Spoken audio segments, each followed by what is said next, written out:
దీనికి షాయ్ తెమ్మని చెప్పి అర్ధగంట అవుతుంది. జాడలేదు పత్తలేదు. ఏయ్ ఉన్నావా లేవా ఇంట్లో? సప్పుడు లేదు. ఏం బతుకున్నది శిషి.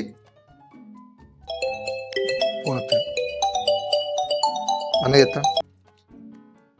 అన్నా ఏమైంది తమ్ముడు? నిన్న చెప్పినా, నిన్న రాలేదు, ఇవాళ అత్తాలో లేదా? బయలుదేరుతాను అన్న. రెడీ అయినా? అదే తొందర రాజు, మీరు అత్తగా నోములు స్టార్ట్ చేస్తారు. సరే సరే, ఇది రెడీ అయితే అచ్చుడే. సరే తొందర రాజు, బయలుదేరు. సరే అన్న.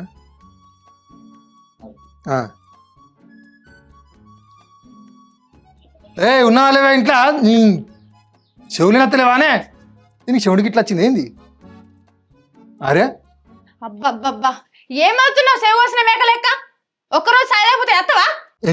సత్తవా గిత్తవంటే మళ్ళీ కొరికి సంపద ఏమనుకుంటున్నావు? కొరుకుతావు. నువ్వేమన్నా కుక్క కొరకటానికి? కర్రెమ్మొక్క పోడా. ఏంది కర్రెమ్మక పొడనా? కాదే, చాయ్ పెట్టమని అర్ధగంట అవుతుంది. ఆ పాలన్నీ మొత్తం మరిగి అలానే కరిగిపోవాలా? ఇప్పుడే కదా నేను బేంది పెడతా అని అర్ధగంట అంటావు. ఏవే, నీ జామ పనులకు నేను కాచుకుంటానా, లేకుంటేనా ఎప్పుడో ఇడుపు కదా ఇచ్చి పెడుతున్నావు.